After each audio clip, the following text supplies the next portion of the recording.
শুভ সন্ধ্যা।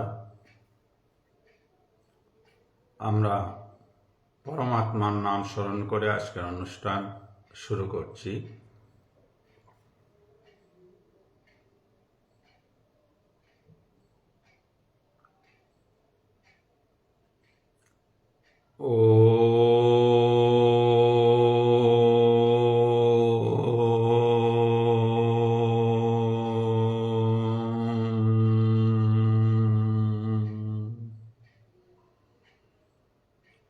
শ্রী পরমাত্মনে নমঃ।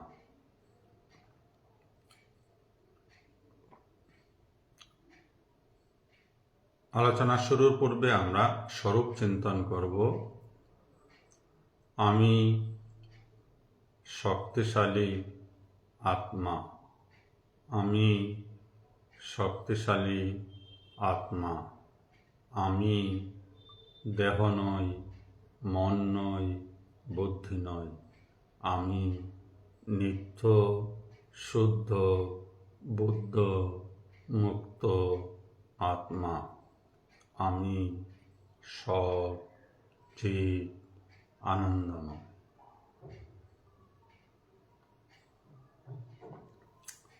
এর আগের দিন আলোচনায় আমরা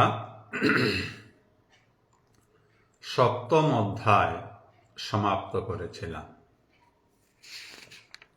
আপনাদের সকলের অবশ্যই মনে আছে যে সপ্তম অধ্যায়ের শেষ মন্ত্রটিতে ভগবান বলেছিলেন যে অধিভূত, অধিদৈব, অধিযজ্ঞ এই তত্ত্বগুলি সহকারে যে আমাকে ভগবান বলে জানে এবং আমাতে আসক্ত চিত্ত, সে এমনকি মৃত্যুকালেও সে পরমাত্মাকে জানতে পারে। আমরা অষ্টম অধ্যায়ে রয়েছি, বা অষ্টম অধ্যায় থেকে আজ আলোচনা শুরু করব। অধ্যায়টির নাম হচ্ছে অক্ষর ব্রহ্ম যুগ। সপ্তম অধ্যায়ের শেষ মন্ত্রটির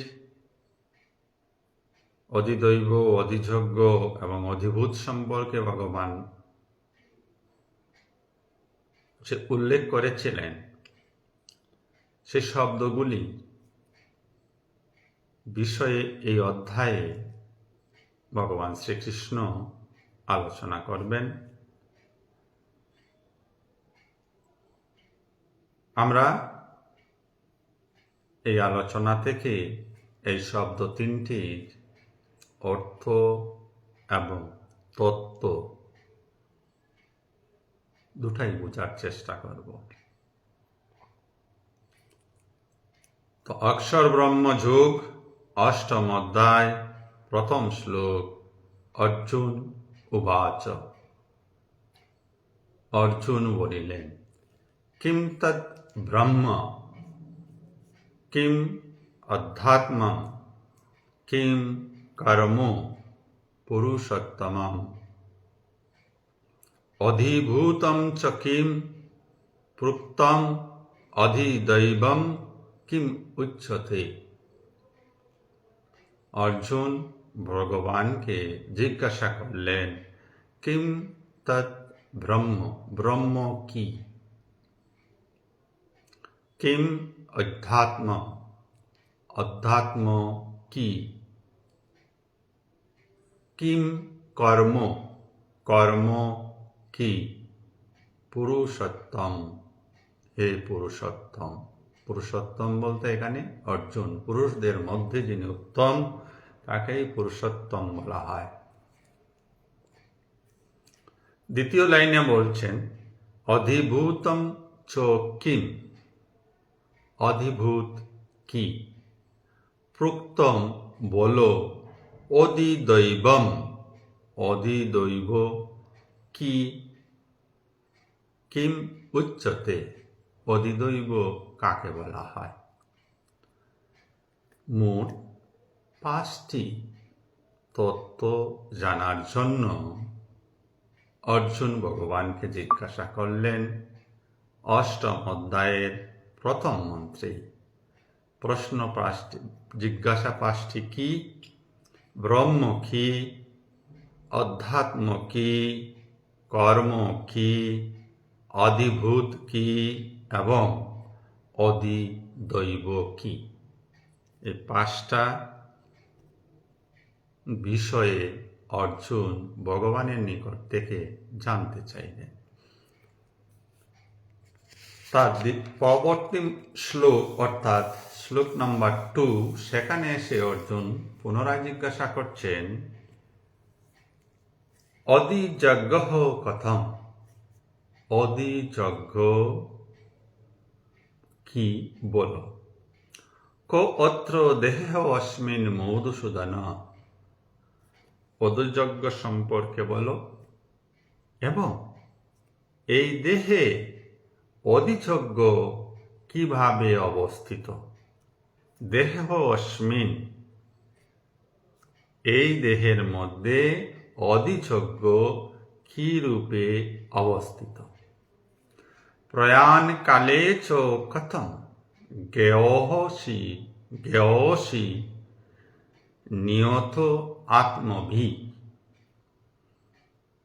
প্রয়াণকালে অর্থাৎ মৃত্যুকালে, চ কথম বলো। জ্ঞেয়সি, জ্ঞেয়সি মানে যিনি সবকিছু জেনে গেছেন, জ্ঞানী বা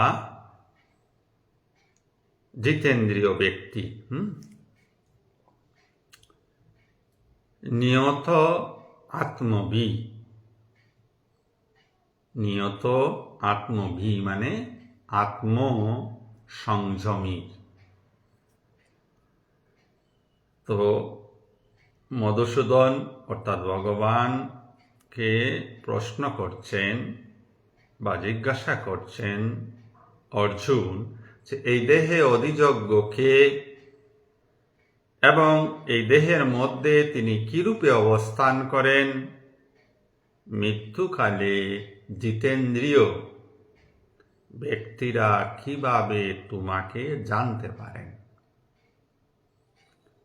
প্রথম মন্ত্রে আমরা দেখেছি 5টি জিজ্ঞাসা, দ্বিতীয় মন্ত্রে এসে অধিযজ্ঞ কি জিজ্ঞাসা করলেন, কিভাবে অধিযজ্ঞ এই দেহে অবস্থান করেন এবং শেষে জিজ্ঞাসা করলেন যে প্রয়াণকালে বা মৃত্যুকালে জিতেন্দ্রীয় ব্যক্তিরা কিভাবে তোমাকে জানতে পারে। আমরা আবার 7ম অধ্যায়ের শেষের মন্ত্রটিতে চলে যাচ্ছি। সেখানে ভগবান বলেছিলেন যে তত্ত্বগতভাবে যিনি অধিদৈব, অধিভূত, অধিযজ্ঞ, তত্ত্বগতভাবে আমাকে ভগবানের রূপে জানেন, তিনি প্রয়াণকালেও আমাকে স্মরণ করতে পারেন বা জানতে পারেন। ওই মন্ত্রটির দ্বারা অনুপ্রাণিত হয়ে অর্জুন 8ম অধ্যায়ের প্রথম 2টি মন্ত্রে জিজ্ঞাসাটা করলেন যে অধিভূত কি, ব্রহ্ম কি, অধ্যাত্ম কি, কর্ম কি, অধিভূত কি, অধিদৈব কি, অধিযজ্ঞ কি, অধিযজ্ঞ কিভাবে দেহে অবস্থান করেন এবং 8ম বা শেষ প্রশ্নটি ছিল জিতেন্দ্রীয় ব্যক্তিরা মৃত্যুকালে কিভাবে তোমাকে জানতে পারে। মোট 8টা প্রশ্ন বা জিজ্ঞাসা ভগবানকে অর্জুন করলেন। এইবার ভগবান অর্জুনের এই জিজ্ঞাসাগুলির উত্তর দেবেন। আমরা শুনব, আমরা হৃদয়ে ধারণ করব, বুদ্ধির দ্বারা বুঝব, তারপর তাত্ত্বিকভাবে দৃঢ়তার সঙ্গে এই বিষয়গুলিকে ধারণ করব। শ্লোক নাম্বার 3 শ্রী ভগবান উবাচ ভগবান শ্রীকৃষ্ণ বলিলেন অক্ষরম ব্রহ্ম পরমম স্বভাবঃ অধ্যাত্ম উচ্যতে ভূতভাবোদ্ভবকর বিসর্গঃ কর্মসংগিতঃ। অক্ষরম বাংলাতে কিন্তু অক্ষর অক্ষর শব্দটা আমরা সাধারণত অ আ এইগুলি বুঝি, কিন্তু এই অক্ষর ব্রহ্ম যুগে অক্ষর শব্দটির অর্থ হচ্ছে বিনাশরহিত, যার ক্ষয় হয় না, যার বিনাশ হয় না, তাই অক্ষর বা অক্ষয়। তো অক্ষরম ব্রহ্ম পরমম, যা বিনাশে রহিত তাহাই ব্রহ্ম। স্বভাবঃ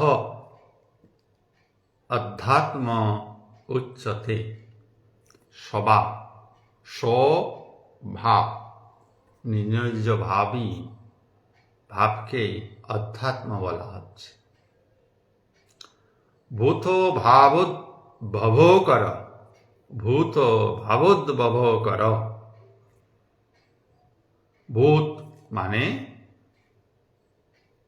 আমরা সবাই, এই জড়দেহধারী বা জড়দেহের উৎপত্তিকর।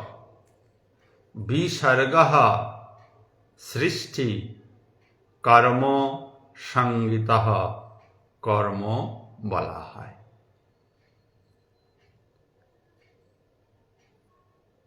বাংলাটা এরূপ, নিত্য বিনাশরহিত জীবকে বলা হয় ব্রহ্ম এবং তার নিত্য স্বভাবকে অধ্যাত্ম বলে। ভূতগণের উৎপত্তি ও বৃদ্ধিকর সংসারী কর্ম। কিছুটা আলোচনার বিষয় এখানে রয়েছে, আমাদের কিছু গভীরে গিয়ে বুঝতে হবে। আমরা এই পৃথিবীতে যা কিছু দেখি, যা কিছু জানি, সব বিনাশী, সব নষ্ট হয়ে যাবে, সব শেষ হয়ে যাবে, এমনকি আমার এই দেহখানাও শেষ হয়ে যাবে। কোনো বস্তুই নিত্য নয়, চিরদিন থাকবে না, চিরকাল থাকবে না। এই ধারণা আমাদের সকলের আছে এবং বড় স্পষ্টভাবে আছে। কেন? কারণ হচ্ছে আমরা জীবজন্তু সহ মানুষের মৃত্যুকে দেখেছি, হতে দেখেছি। মানুষের মৃত্যু হয়, পশু পাখির তাদের মৃত্যু হয়, গাছপালার মৃত্যু হয়। মানুষ কোনো জিনিস যদি তৈরি করে তা সময়ের সাথে সাথে নষ্ট হয়ে যায়, ধ্বংস হয়ে যায়। তাই এই জগৎ সংসারে সবকিছু অনিত্য,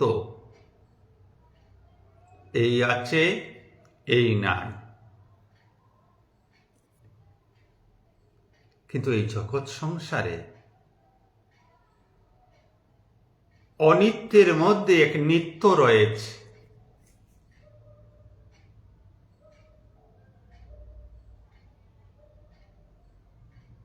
আমরা নিজেদেরকে পরিচয় দেই বা আমাদের শাস্ত্র আমাদেরকে বলছেন আমরা জীব। জীব নিত্য,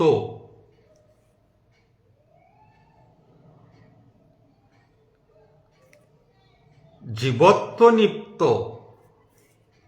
জীব দেহ নিত্য নয়। আপনি আমি জীব।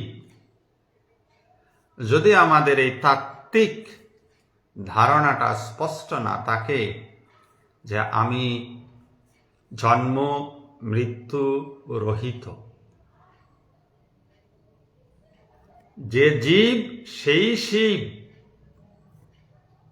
জীব যেহেতু জানে না সে শিব, তাই জীব চিরকাল জীব হয়েই জন্মায়, জীব হয়েই বাঁচে, জীব হয়েই মরে যায়।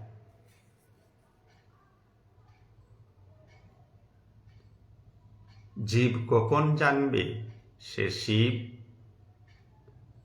যখন সে শাস্ত্রের শরণাপন্ন হবে, যখন সে গুরুর শরণাপন্ন হবে, যখন তার মধ্যে ব্যাকুলতা আসবে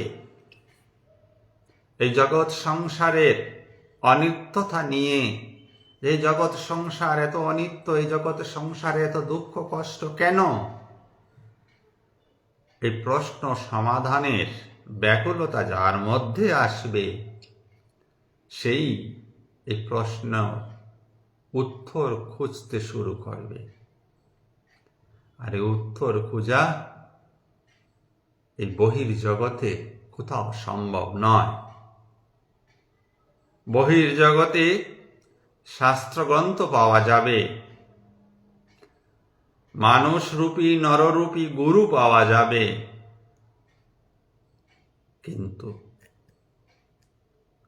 শাস্ত্রের তত্ত্বকথাকে, গুরুর উপদেশকে নিজেকে অনুভব করতে হবে, নিজেকে উপলব্ধি করতে হবে। ধর্ম অনুভূতির বিষয়। ধর্ম কোনো বাহ্যিক বিষয় নয়। অনুভব আসবে কখন? যখন আমরা পারমার্থিক বিষয়ে কিছু শুনি, শোনার পর তার উপর যখন আমরা গভীরভাবে মনন করি,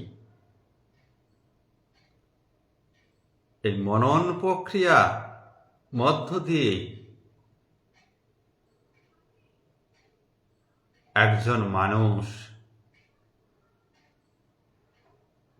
জ্ঞানের গভীরতম অবস্থায় উপনীত হতে পারেন,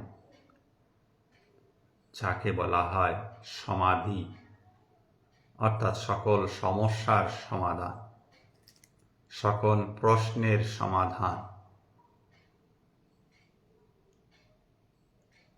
প্রথমে জানতে হবে আমি কেন আধ্যাত্মিক চর্চা করছি, আমি কেন সৎসঙ্গ করছি, আমার কি প্রয়োজন।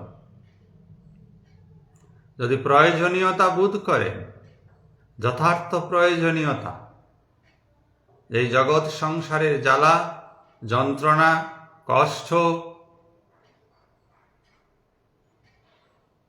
এখানে মৃত্যু রয়েছে, মৃত্যুর ভয় রয়েছে, বার্ধক্যের ভয় রয়েছে, অসুখ বিসুখের ভয় রয়েছে, এইগুলি থেকে যদি মুক্ত হতে চান, তবেই আধ্যাত্মিক চর্চা করতে হবে। জগৎ সংসার থেকে মৃত্যু যাবে না, মৃত্যুর ভয় যাবে না, জ্বালা দুঃখ কষ্ট যাবে না, এগুলি থাকবে। অথচ আপনি আমি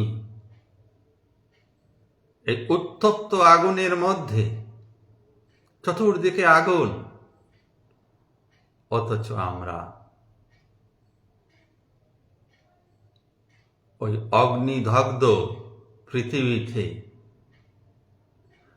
তপ্ত বালুকাময়, তপ্ত রৌদ্রের বালুকা রাশির উপর পদসঞ্চালন করব, যেখানে আমাদের কাছে গরমের অনুভব হবে না, জ্বালার অনুভব হবে না, কষ্টের অনুভব হবে না, অথচ এগুলি থাকবে।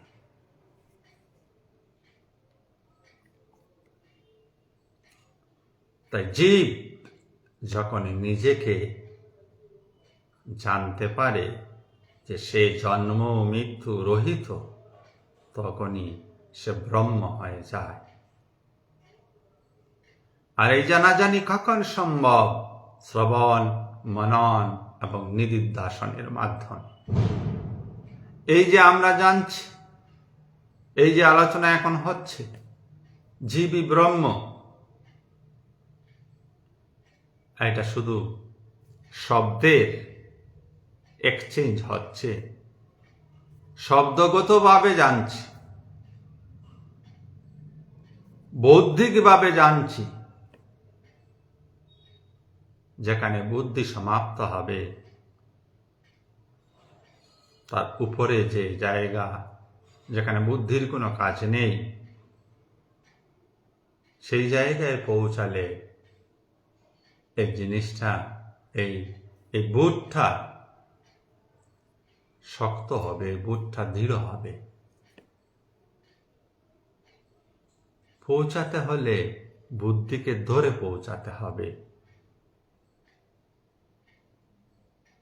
এক জায়গায় গিয়ে বুদ্ধিকে ছেড়ে দিতে হবে, বুদ্ধি আর সেখানে যেতে পারবে না।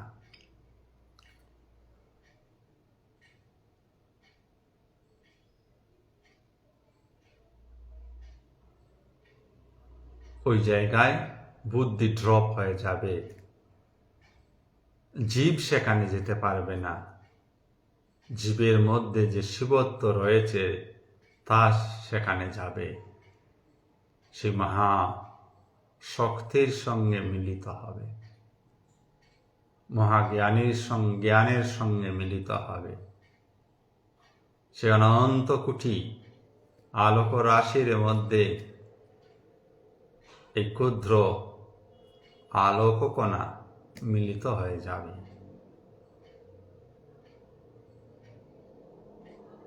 তাহলে নিত্য জীবকেই ব্রহ্ম বলা হচ্ছে। অন্য কথায় আপনি, আমি, আমরা সবাই ব্রহ্ম। তো অর্জুনের প্রথম জিজ্ঞাসা ছিল, ব্রহ্ম কি? ভগবান তার উত্তর দিলেন, নিত্য বিনাশ রহিত জীবই ব্রহ্ম। এবার বলছেন অধ্যাত্ম কি? বললেন ওই যে জীবের ব্রহ্মত্বের উপলব্ধি হয়েছে, নিত্যত্বের উপলব্ধি হয়েছে, জন্ম মৃত্যু রহিত এই স্বভাবের, এই ভাবের উপলব্ধি বা অনুভব হয়েছে, সেই নিত্য জীবের স্বভাবকে অধ্যাত্ম বলা হয়। আপনি, আমি, আমার স্বভাব কি? আমরা এখনো নিজেদেরকে মরণ ধর্মা বলে জানি। মৃত্যুর ভয় আমাদের রয়েছে, হারানোর ভয় আমাদের রয়েছে। আমরা এখনো জীব হয়ে আছি, জীব থেকে শিবত্বে পৌঁছাতে পারেনি। যখনই কেউ শিবত্বে পৌঁছে যায়, তখন তার প্রতি মুহূর্তের, প্রতিদিনকার নিত্য স্বভাবকেই বলা হয় অধ্যাত্ম।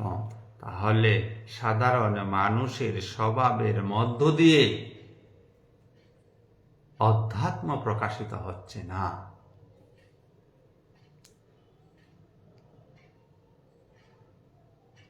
তাই যত মহাপুরুষ এই পৃথিবীতে জন্মগ্রহণ করেছিলেন, সবার জীবন জগৎবাসীর জন্য আদর্শ স্বরূপ ছিল, জগৎবাসীর জন্য তীর্থক্ষেত্র ছিল, জগৎবাসীর জন্য অধ্যাত্ম ছিল, জগৎবাসীর জন্য জ্ঞান প্রাপ্তির আখর ছিল। আপনার নিত্য শুদ্ধ স্বভাব আধ্যাত্ম।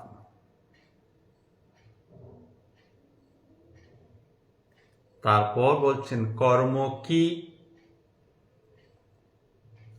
ভূতগণের উৎপত্তি, বৃদ্ধিকর সাংসারিক কর্ম। একটা কথা যেন আমরা খুব ভালো করে আজকে বুঝে রাখি, জীবভাব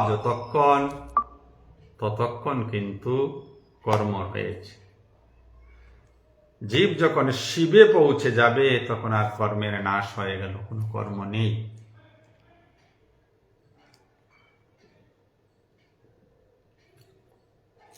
এই যে জগতে বিভিন্ন প্রাণীর সৃষ্টি হয়ে চলছে কেন? কারণ কর্মফল অনুসারে জীবসমূহের সৃষ্টি হচ্ছে। আপনার জন্ম, আমার জন্ম আমাদের কর্মফল অনুসারে হচ্ছে। অর্থাৎ এই মুহূর্ত থেকে আগ মুহূর্ত পর্যন্তগুলি যত অতীত মুহূর্ত রয়েছে, সমস্ত মুহূর্তগুলিতে আমরা জীবরূপে বেঁচে এসেছি এবং জীবের প্রতিটি কর্মের ফল জীবকে ভোগ করতে হয়। তাই এই জন্মে আমরা যা যা করছি, যদি জীব থেকে শিবভাবে পৌঁছাতে না পারি এই জীবনে, তাহলে এই জীবনের সমস্ত কর্মফল অনুসারে আগামী জন্মে আমাদের জন্ম বিভিন্ন যোনিতে হতে পারে।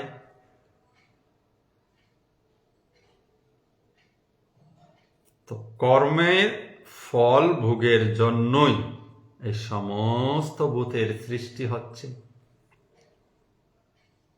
তাহলে জগতে যত প্রাণীকুলের বা জীবের সৃষ্টি হচ্ছে তার মূল কারণ কর্ম। জগৎ সংসারে যে শ্রীবৃদ্ধি হচ্ছে তার মূল কারণ কর্ম। জ্ঞানী পুরুষে, শিব পুরুষের কোনো কর্ম ফল প্রসব করে না। আমাদের প্রতিটি কর্ম ফল প্রসব করে চলছে। তাহলে কর্ম কি? এই যে ভূতগণের উৎপত্তি আর এই যে জগৎ সংসারের এত শ্রীবৃদ্ধি হচ্ছে, ইহাই কর্ম। গভীরভাবে বুঝবেন কথাগুলি। আজ যে বিল্ডিং এর পর বিল্ডিং হচ্ছে, ইহাও কর্ম। মানুষের জন্ম, পশু পাখিদের জন্ম হয়ে চলছে, ইহাও কর্ম। কর্মের কারণেই হচ্ছে। তো ভূতের উৎপত্তি এবং ভূতের বিকাশ বা বৃদ্ধি হচ্ছে কর্ম। তো আমরা তিনটি তত্ত্বের ধারণা পেলাম। ব্রহ্ম কি? জীব যখন তার নিত্যত্বকে অনুভব করে, বিনাশ জন্ম মৃত্যু রহিত অবস্থাকে অনুভব করতে পারে, তখন সেই জীবই ব্রহ্ম। এমনিতে আমরা সবাই ব্রহ্ম। বোধ না করলে কিছু হবে না। কারণ ব্রহ্ম অবস্থাতে কোনো দুঃখ নেই, কষ্ট নেই, অশান্তি নেই। যদি আমি দুঃখ পাচ্ছি, কষ্ট পাচ্ছি, কান্না পাচ্ছে, হাসি পাচ্ছে, তাহলে বোধ করতে হবে যে আমি জীব স্বভাবে রয়েছি, আমি শিব স্বভাবে নেই। তো I have to lift myself from Jiva to Shiva. জীব থেকে শিবে পাড়ি দেওয়ার বা উত্তরণের উপায় হচ্ছে আত্মচিন্তন, আত্মমন্থন মানে মনন।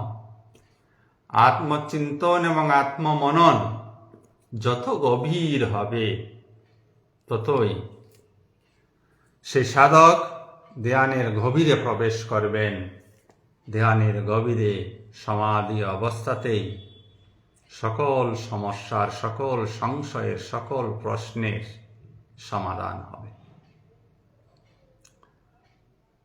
এমনিতে আপনি আমরা সবাই জগতের যা কিছু প্রাণীগণ আছে সব ব্রহ্ম স্বরূপ। যেহেতু ভূত নেই, তাই আমরা জীবস্বরূপে পাচ্ছি, দুঃখ কষ্টের মধ্যে পাচ্ছি। তারপর বললেন অধ্যাত্ম কি? ওই যে জীব, তার নিত্যত্বা কি, যে সে জন্ম মৃত্যু রহিত, এই উপলব্ধি যার হয়েছে, সেই সব ব্যক্তির নিত্য স্বভাবকেই অধ্যাত্ম বলা হয়। কর্মবল সম্পর্কে ভগবান বললেন ভূতগণের সৃষ্টি, ভূতগণের বিকাশ এবং বৃদ্ধি কর্মের ফলেই হচ্ছে। মোট 8টি প্রশ্নের মধ্যে আমরা 3টি এখানে উত্তর পেলাম। পরবর্তী মন্ত্রের দিকে আমরা অগ্রসর হচ্ছি।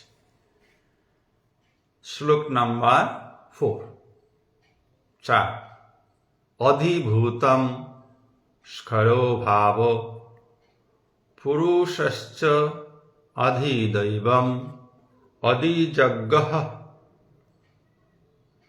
অহম এব অত্র দেহে দেহবৃতাম বরহ। অধিভূতম, অধিভূত, স্খর, নিয়ত পরিবর্তনশীল, অক্ষর বিনাশশীল, স্খর নিয়ত যার পরিবর্তন হচ্ছে। অধিভূতম স্খর অর্থাৎ অধিভূত, নিয়ত পরিবর্তনশীল, ভাব, পুরুষ। এখানে পুরুষ বলতে স্ত্রী পুরুষ বোঝানো হচ্ছে না। পুরুষ মানে এই সমস্ত কিছুর, চন্দ্র, সূর্য, গ্রহ, তারা, মানুষ, জীব, জন্তু আদি সমস্ত কিছুর সমষ্টিকে পুরুষ বলা হচ্ছে। বিরাট পুরুষ। অধিদৈবম, অধিদৈব বলা হয়। এই যে বিরাট পুরুষ, তাকে অধিদৈব বলা হয়। অধিভূত, নিত্য পরিবর্তনশীল ভাব, আর সে বিরাট পুরুষ যা সমস্ত কিছুকে আধার করে আছেন, তিনি হচ্ছেন অধিদৈবম। অধিযজ্ঞ, অধিযজ্ঞ, যজ্ঞের অধিষ্ঠাতা যিনি, দ্যাট ইজ পরমাত্মা। অধিযজ্ঞ অহম, আমি। ভগবান শ্রীকৃষ্ণ বলছেন আমি, বা আমাদের মধ্যে যে কৃষ্ণত্ব বা যে দেবত্ব বা যে ব্রহ্মত্ব রয়েছে তাহাই। অধিযজ্ঞ অহম, আমি ব্রহ্ম। আমি বুঝছি না, সেটা আলাদা বিষয়, তাই আমি নিজেকে জীব রূপে ভাবছি। অধিযজ্ঞ অহম, আমি ব্রহ্ম। অত্র দেহে, এই শরীরে, এই শরীরে আমি পরমাত্মা বা আত্মা বা ব্রহ্ম। দেহ ভৃতাম, বড়, দেহধারীদের মধ্যে শ্রেষ্ঠ। বড় মানে শ্রেষ্ঠ। বাংলাটা এরূপ,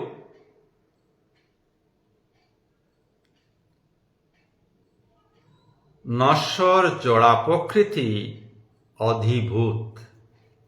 এবার অধিভূত আমরা আগে বুঝে নেই। যা কিছু বিনাশ হয়ে যাবে তাহাই অধিভূত। দেহ বিনাশ হবে, অধিভূত। বিল্ডিং বিনাশ হবে, অধিভূত। প্রাণীকুল বিনাশ হয়ে যাবে, একটার পর একটা মারা যাবে, অধিভূত। যা কিছু দেখছেন সব অধিভূতের পর্যায়ে পড়ছে। নিয়ত এগুলির পরিবর্তন হয়ে চলছে। সূর্য, চন্দ্র আদি সমস্ত দেবতাদের সমষ্টিরূপ বিরাট পুরুষকে অধিদৈব বলা হয়। আমরা শাস্ত্রে পেয়েছি বিরাট, অর্থাৎ যিনি এই সমস্ত কিছুকে আধার দিয়ে আছেন।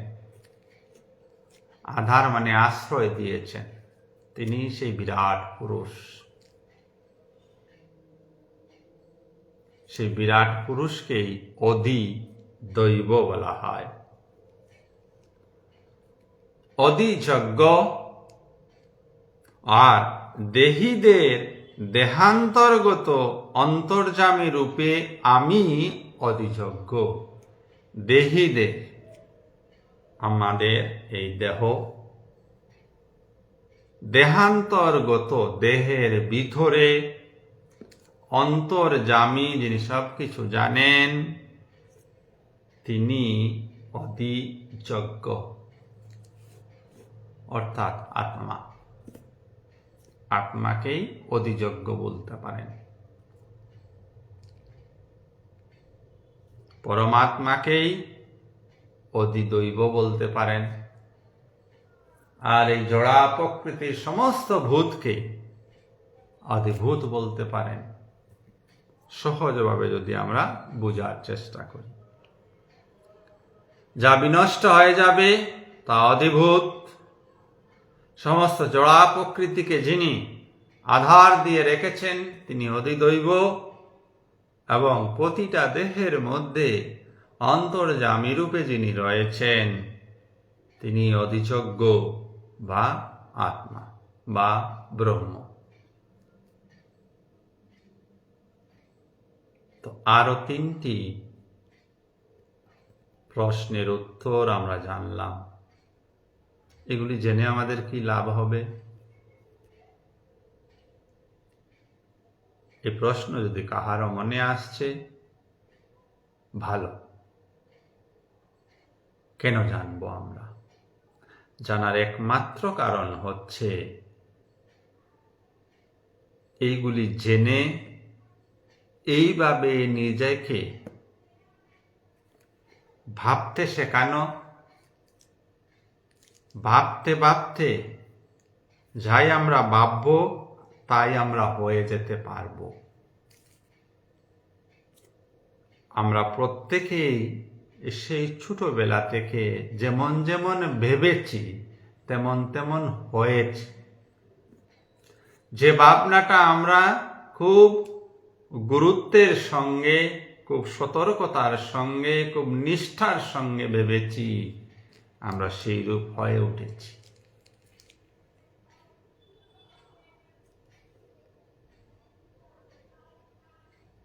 ভাবতে ভাবতে মানুষ হয়ে ওঠে। তো এগুলি আলোচনা করতে করতে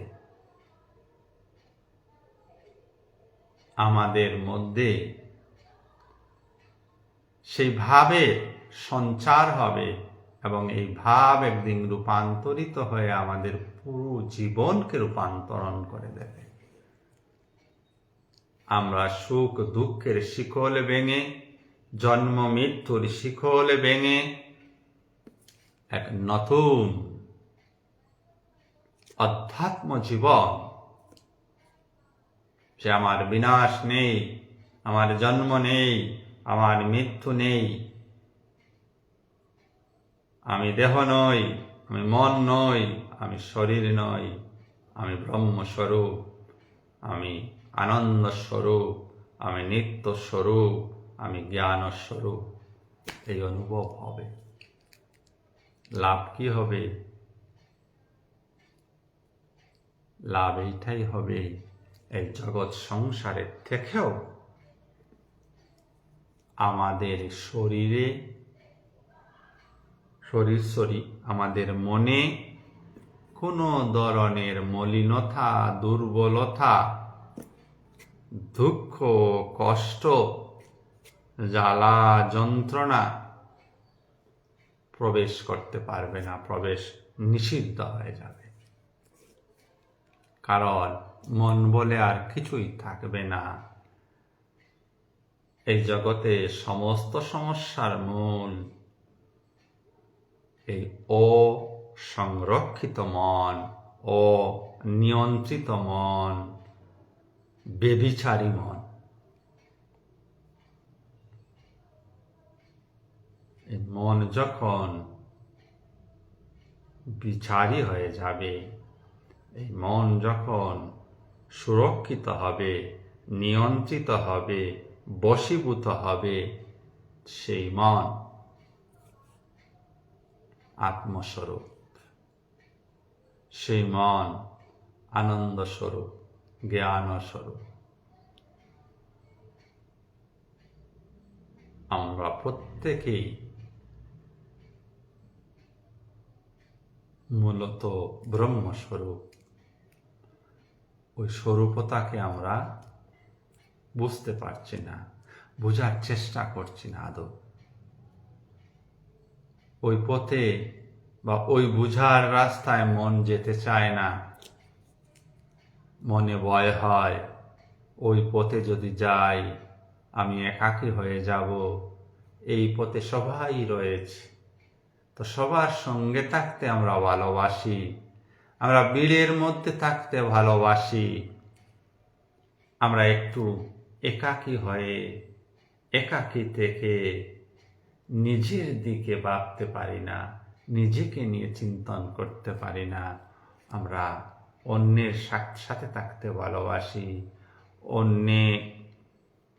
অন্যের বিষয়ে কথা বলতে ভালোবাসি, অন্যকে বিচার করার আমরা ক্ষমতা রাখি, কিন্তু নিজেকে বিচার করার,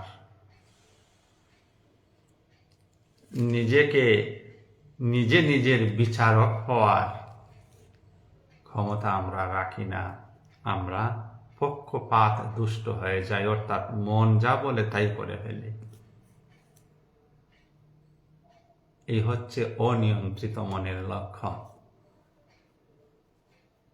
আপনার জগৎ সংসারে মোটেই কোনো লোকসান হবে না, বরঞ্চ উত্তর শ্রীবৃদ্ধি হবে। একবার জাস্ট কল্পনা করুন, আপনি পরম শান্তিতে আছেন, পরম আনন্দে আছেন। তো কোনো কাজ করতে কি আপনার কষ্টবোধ হবে?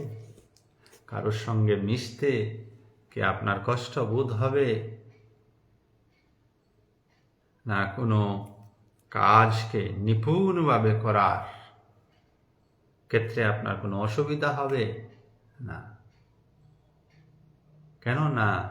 কারণ মনকে আপনি সংযত করেছেন একাগ্রতার সাহায্যে, নিষ্ঠার সাহায্যে। ওই মন আপনার মতো আপনার কথায় কাজ করবে। আর মন যে কাজে যত বেশি গভীরভাবে নিযুক্ত হয়ে যাবে, সেই কাজ তত বেশি সফল হবে। তাই আধ্যাত্মিকতা মানুষকে সুন্দর করে তোলে, মানুষের জীবনকে মহিমামণ্ডিত করে তোলে। আমরা একটা ভুল কনসেপশন নিয়ে আছি যে আধ্যাত্মিক চর্চা করলে আমার সাংসারিক জীবন বিনষ্ট হয়ে যাবে, নষ্ট হয়ে যাবে। না, কিচ্ছু হবে না, বরঞ্চ আরো সুন্দর হবে। কারণ আপনি এক সুন্দর মনের মানুষ হবেন, এই জগৎ আপনার কাছে আরো সুন্দর বোধ হবে। এই জগৎকে দেখার দৃষ্টির পরিবর্তন হবে। অন্যকে পরিবর্তন করার আপনার ইচ্ছা যাবে না, আপনি নিজেকে পরিবর্তন করবেন। আমরা সাধারণত কি করি? অন্যকে পরিবর্তন করতে চাই, এই জন্য পরিবর্তন করতে যাই যে ও পরিবর্তন হলে আমি শান্তি পাব, ও পরিবর্তন হলে আমি সুখী হব। নিজেকে পরিবর্তন করা যায়, অন্যকে পরিবর্তন করা যায় না, সম্ভব নয়। যারা এই আশা করে আছেন তারা কিন্তু আরো বেশি কষ্টের শিকার হচ্ছেন। তো কাউকে পরিবর্তনের কথা না ভেবে নিজেকে পরিবর্তন করা সহজ বিষয়। ধরুন কাল সকালে 10টার সময় ট্রেন ধরতে হবে, স্টেশনে যেতে হবে, আপনি একা যাবেন।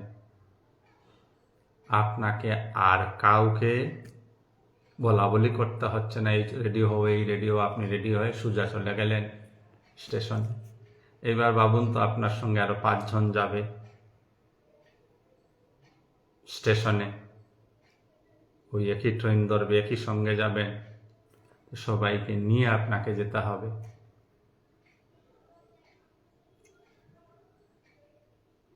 একা চলা, একা ভাবনা, একা থাকা শান্তি। আমি বলছি না ওই 5 জনকে আপনাকে ত্যাগ করে দিতে হবে, না। ওই 5 জন আপনা থেকেই ঠিক হবে, কারণ অধ্যাত্মকে বলা হয়েছে যে সাধকের প্রতিদিনের স্বভাবকেই অধ্যাত্ম বলা হয়েছে। আমরা শিখি কোথা থেকে? আমরা এই জগৎ সংসারের মানুষের চাল চলন থেকেই শিখি। আমরা ঠকবাজি কেমন করে শিখেছি, কেউ ঠকাঠকি করেছে দেখে আমরা শিখেছি। চুরি কেমন করে, একজন চোর কেমন করে চুরি শিখেছে, দেখেছে একজনকে চুরি করতে, তাই সে চুরি করা শিখেছে। ঠিক সেইভাবে একজন সাধু স্বভাবের মানুষ থেকেও জগৎবাসীরা অনেক কিছু শেখে। তো আপনার সাধু স্বভাব থেকে অটোমেটিক্যালি মানুষ পরিবর্তন হবে। আপনাকে গিয়ে যেচে যেচে বলতে হবে না, বাবা এটা করিস না, ওইটা করিস না, আয় সমাজের উন্নতি করি, কিছু করতে হবে না। শুধু আমরা প্রতিটা মানুষ যদি সুন্দর সুষ্ঠুভাবে গড়ে উঠি, তাহলেই সমাজ পরিবর্তন হয়ে যায়। এক্সট্রা এফোর্ট দেওয়ার কোনো প্রয়োজন নেই। সমাজের উন্নতি করতে হলে আগে আমাদেরকে সুন্দর হতে হবে, উন্নত হতে হবে, উন্নত মনের হতে হবে। চিৎকার করে করে সমাজের বিন্দুমাত্র উন্নতি করা সম্ভব নয়, আজ পর্যন্ত হয়ে উঠেনি, হবেও না, অদূর ভবিষ্যতেও কোনো সম্ভাবনা নেই। যে উন্নতিগুলি লক্ষ্য করছেন তা জাগতিক উন্নতি, আর এই উন্নতির মূলে আরো দুঃখ, আরো কষ্ট, আরো যন্ত্রণার সৃষ্টি হচ্ছে।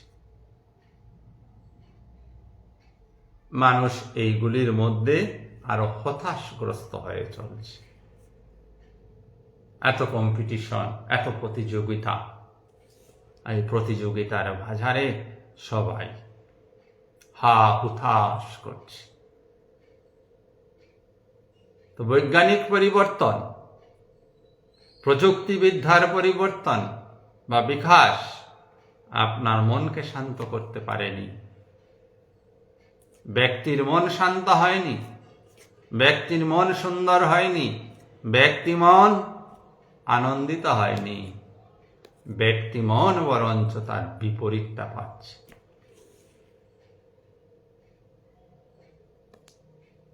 পরম কল্যাণ জগতের তখনই সাধিত হবে যদি ব্যক্তি নিজেকে পরিবর্তন করে ফেলে, সেটাই জগতের পরম কল্যাণ। তাই ভগবান 4 নম্বর মন্ত্রে বললেন যে অধিভূত কি? এই নশ্বর জড়া প্রকৃতি অদ্ভুত, যা মারা যাবে, যার বিনাশ হবে, যা অপরিবর্তনশীল, তাহাই অধিভূত।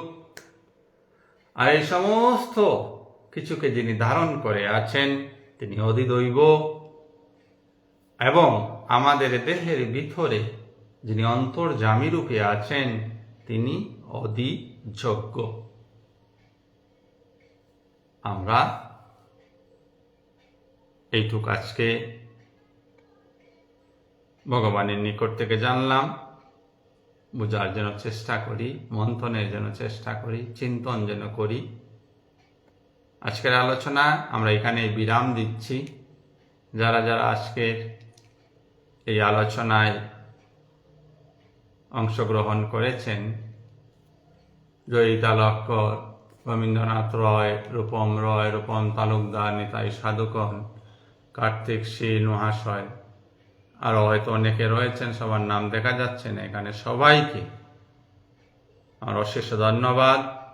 সকলের হৃদয়স্থ অন্তর আত্মাকে আমার শতকোটি প্রণাম। একটা অনুরোধ রাখবো, যদি বিষয়টি ভালো লাগে তাহলে অবশ্যই তা নিজ নিজ ফেসবুক অ্যাকাউন্টে শেয়ার করবেন, আরও মানুষের কাছে যেন পৌঁছাতে পারে। আর যদি ভালো না লাগে তাহলে তো কথাই নেই। তো এই অনুরোধ রেখে সবাইকে শুভরাত্রি জানিয়ে আজকের অনুষ্ঠান এখানেই সমাপ্ত করছি। শুভরাত্রি, সবাই ভালো থাকুন, সুস্থ থাকুন, আনন্দ থাকুন। প্রণাম।